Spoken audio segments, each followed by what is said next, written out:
asalaamaaleykum mbokki téléspectateur Wassare Société gannaaw bañ leen yoo di leen ziar di leen jaajëfal yéen ñi safoo di seetaan Wassare Société à chaque fois comme ni ñu koy defee saa su nekk nee naa la ñun dañ fay nekk pour lépp loo xam ne information la wala li nga xam ne nag lépp loo xam ne dafa laal li nga xam ne mooy société moo tax tey ji nag maa ngi fi nga xam ne nag moom mooy croisement Cambérène sama gannaaw nag tey ji dama ñëwoon waxtaan seeg ñoom ci li nga xam ne moom mooy réseaux sociaux yi ak li nga xam ne nag moom mooy mbir mi nga xam ne nag moom moo fi xew depuis temps yi nii yëpp mu nekk li nga xam ne nag débat la fan yëpp foo dugg yaa ngi dégg nit ñi di ci wax yaa ngi dégg grand place boo dem yaa ngi dégg tamit nit ñi di ko waxtaane ba tax na tey ji ma ñëwoon fi nga xam ne nag moom mooy croisement Cambérène waxtaan seeg ñi nga xam ne nag xëy na ñu am nañ ci lenn yoo xam ne ni war nañ ko sànni ay kaddu wala li nga xam ne nag moom moo di ay conseil ci ñi nga xam ne nag ñoom ñoo nekk ci réseaux sociaux yi uniquement pour dindi li nga xam ne nag moom mooy sa stress wala soit da nga ñëw pour def li nga xam ne nag moom mooy s'informer maanaam xool lépp loo xam ne nag njëriñ la nga jël ko ci réseaux sociaux yi mais gis nañ ne nag mbir mi dafa commencé jéggi dayoo mbir mi nag dafa commencé am yenn yoo xam ne yenn jikko yoo xam ne baaxewuñ ko woon di ko gis fi nga xam ne nag moom mooy Sénégal ba tax na nag jot na ku ci nekk dugg sa ruq sa mën a kan lépp loo xam ne nag gàkk-gàkk la boo xam ne mu ngi nekkoon ci sa comportement wala nekkoon ci sa xol nga mën ko raxas ba mu set ñu mën a dund li nga xam ne nag moom mooy jàmm mën a dund li nga xam ne nag moom mooy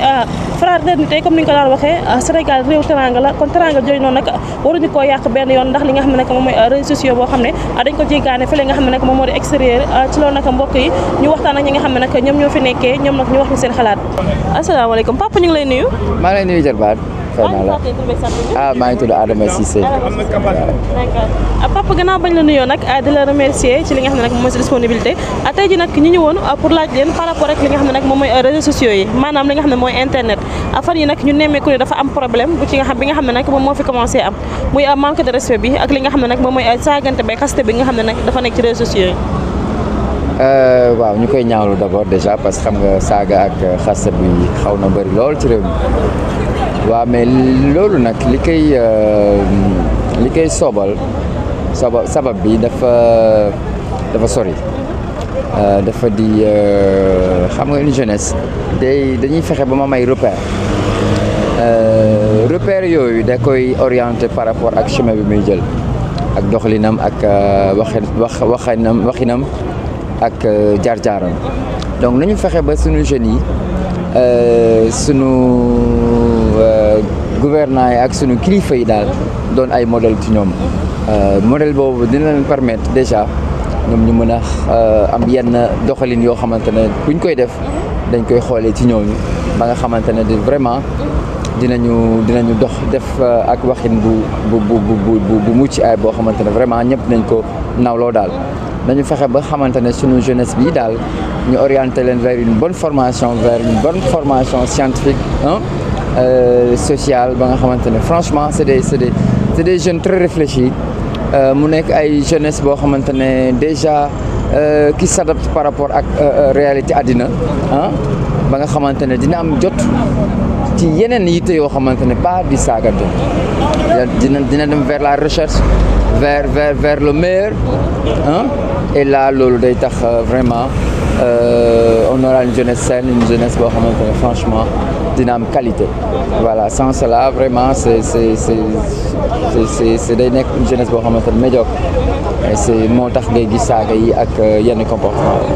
d'accord mais nag dafa mel li nga xam ne nag mooy éducation de base dafa manqué ci xale yi ak savoir vivre comme ni ñu ko doon jàngalee auparavant ci li nga xam ne nag moom mooy école yi te boo xoolee sax génération bi nga xam ne tey jii ñoom ñoo dem ba toll ci nekk ci réseaux sociaux di wax wala nekk ci réseaux sociaux di saaga ñoom ñoo doon def loolu noonu maanaam ñoom ñoo doon jàng loolu depuis bi nga xam ne nag ñu nekkoon nañ ay xale ak yar bi nga xam ne nag Sénégal baaxoo na ko doon daan ko yaroo yenn jikko yoo xam ne daan woon gis Sénégalais lamboo ko parce que tey jii boo demee ba toog ci réseaux sociaux di xas nit ki xas ko ci ay maamam wala xas ko ci ay waajuram boo xam ne ni yow xamoo ko wala yéen ñaar fekk walante lool waaw xam nga lépp li ko waral mooy dañu dem ba xamante ne l'utilité du net quoi et c'est parce que gis nañ des gens yoo xamante ne ils sont dans le net voilà am ay nit ñoo xamante ne ñu ngi leen topp et c'est dans le côté négatif mooy que ni saaga beeg yooyu c'est parce que il faut orienter la jeunesse sénégalaise vers le meilleur du net et le meilleur du net c'est mooy fexe ba jàngal nit ñi li nga xamante ne moo nekk njëriñ ci net bi njëriñ bi nekk ci net bi c'est extraordinaire je vais te faire un rappel naa la kii yëgal tuuti quoi moi je fais partie par exemple des premiers Sénégalais qui ont quand même mis ce pays dans le net le cybercafé en 2000, moi j'avais des cybercafés. Donc je connais l'utilité net. En ce moment-là, c'était la connexion RNS, où l'heure te coûtait 1800. Tu payais 1800 l'heure. Donc pour voir, actuellement, le net est devenu tellement facile. Voilà, donc pour rappel, moi je faisais un événement dans le domaine de la boxe vers 2002, après juste les événements du mars. Pendant l'événement, dafa am benn échauffourée bu ci am ak xale yi di xeex seen biir, mais c'était tellement violent. Dañu génn ci biti après gala de boxe bi di xeex di jamante. J'ai eu tellement peur. Soudain ma fàttaliku quoi, mais tiens, c'est à l'image du pays quoi. On vient juste de traverser des moments difficiles, c'était les mois de mars. Donc il y avait une tension sociale, il y avait trop de violence quoi. Donc les gens étaient capables de se violenter quoi, de faire violence au prochain et tout quoi. Donc pour rappel un peu, que ça soit dans le bon côté comme dans le mauvais côté, il faut orienter sa jeunesse vers le bon côté. Xale yi di ko gis buñ koy gis muy am dañuy dem ba jikkoo, donc jikkoo boobu ñuy jikkoo mooy doon dem ba doon lu rafet, doon dem ba doon lu baax. Donc quand la société sénégalaise elle est violente, forcément ça se répercute vers la jeunesse sénégalaise, elle devient violente. Ce qui fait que la jeunesse sénégalaise bu sunu repères yi avec notre société nga xamante ne dañu dem dans une situation boo xamante ne d'insulte, d'injure, xuloo, xeex, loolu mooy wàcc un peu vers la jeunesse. Donc pour te dire un peu, quand tu vas vers les Asiatiques, Corée du Nord, Corée du Sud, c'est des peuples très disciplinés parce qu'ils sont éduqués. Tu vois, ils sont éduqués, ils pratiquent les arts martiaux et tout ça. Donc yooyu dafa bokk ci ay éléments yoo xamante ne dañu am ay repères et ils ont bien éduqué leurs enfants. Et aussi, je vais te dire une chose aussi peut-être,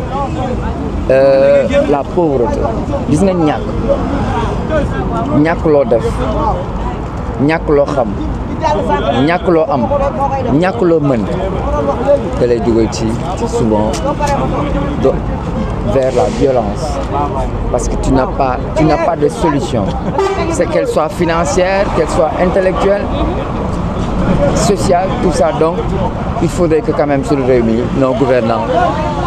je salue le grand monsieur Sonko de passage ak Diomaye, ils sont sur la bonne voie pour le développement de ce pays. ndax développement dafay jëkkee ci xel wàcc ci jëmm doon ay actes. Ils sont en train, par exemple, le fait de travailler pour que au Sénégal qu'il y ait une justice équitable, une justice juste, ça c'est vers le voie du développement, parce que ça va permettre aux gens d'avoir la confiance de venir investir dans ce pays, d'avoir la confiance de relationner avec les autres, parce que dans un pays juste comme le Sénégal où il y a la justice, tu n'as pas peur d'investir des milliards, parce que tu sais que demain, kenn du la ko xañ, kenn du la ko lekk, et le pays, le développement passe à partir de ces actes-là. Donc on a besoin de ça, on a besoin de rendre nos jeunes Sénégalais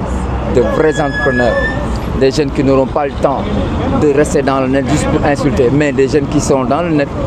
pour réfléchir, essayer de développer des choses pour le bien de ce peuple. Regarde, quand tu vas en Europe, aux États-Unis, c'est des jeunes qui ont initié des projets, que ce soit Facebook, ainsi de suite, c'est des jeunes. Donc orientons nos jeunes vers ces choses-là, quoi. Et à partir de là, nos jeunes auront des repères et forcément, ils n'auront pas le temps de rester là à insulter les autres et voilà, ainsi de suite.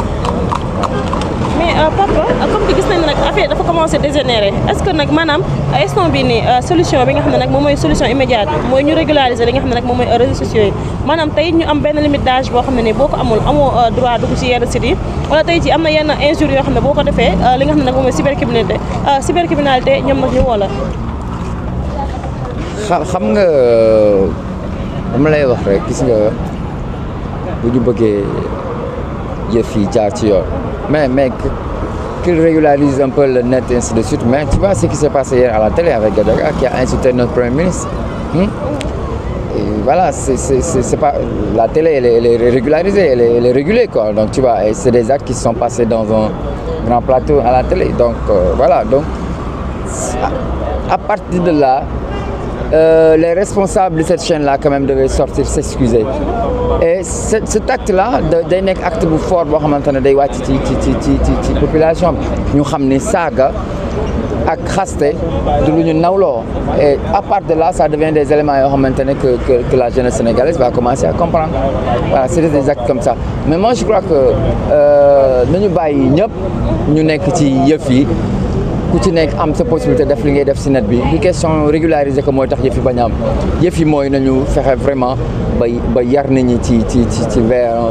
le meilleur nañ yar nit ñi ci li gën nañ yar nit ñi ci li baax et pour ñu yar nit ñi ci lu baax nag si ça demande souvent des sanctions aussi il faut le faire et pour voilà permettre aux gens de savoir que voilà il y a des choses qui sont interdites quoi qu'il faut pas faire voilà c'est ça. est-ce que changement mentalité bi du nekk lenn loo xam ne lu jafe la. Le change, ça sera très facile. Je donne un exemple. Gis nga réew mi mu ngi dal les gens la mentalité commence à changer. Il y a pas de violence physique. nit ñi xulawuñ xeexuñ dóorantewuñ c'est parce que ñi ñu jiite ñu ngi wane benn dal ñu ngi wane ni yëf yi du ci xuloo du ci xeex donc loolu ñuy wane noonu day nekk lu am solo xamante ne day wàcc nit ñi la violence est en train de diminuer. Par exemple, moi, présentement, je n'ai pas peur d'organiser un gala. Mais avant, je me organiser parce que la violence ne m'existe pas. Mais là, tu sens que les gens commencent à devenir de plus en plus calmes. Donc, c'est parce que nous sommes calmes, nous sommes mandou. Donc, c'est ce qui est solo. Donc, donc ce qui fait que voilà donc c'est juste il faut que sur l'atmosphère tu sens la paix tu sens le calme tu vois à part de là les gens vont devenir calmes vont devenir sereins il faut que nous ayons des responsables sereins du calme donc loolu day wàcc ci population bi mais si on a des gouvernants ou bien des responsables qui sont agressifs à l'image de ce qui se passait avant ça descend vers la population devient de plus en plus agressive elle devient aussi voilà tu vois donc pour dire un peu voilà tout est quand même centré par rapport ak nos responsables yi nga xamante ne ñoo ñuy jiiti bu ñu jubalee réew mi day jub bu ñu tekkee yëf ci yoon yëf day tegu ci yoon parce que nit ñi dañ xam ne ñi ñu jiite nii ak ñi gérer réew mi aussi ñu ngi teg yëf ci yoon forcément tey wàcc dafa mel ni kilifa bu nekk ci kër rek la plupart ni muy doxalee ci kër gi rek boo moytu loolu wàcc ba ci njaboot waaw di rafetlu jotaay bi di kontaan vraiment bon ci waxtaan bi di leen encourager di wax ni bon voilà des jeunes comme vous on a besoin de voir des jeunes comme vous des jeunes qui s'activent qui entreprennent des choses pour le développement de ce pays quoi et voilà donc leen ñaanal votre groupe de presse mu dem ba nekk un grand groupe de presse à l'image des télés qui sont là et je sais qu'avec le temps l'abnégation la volonté ça va passer inchallah je vous remercie merci.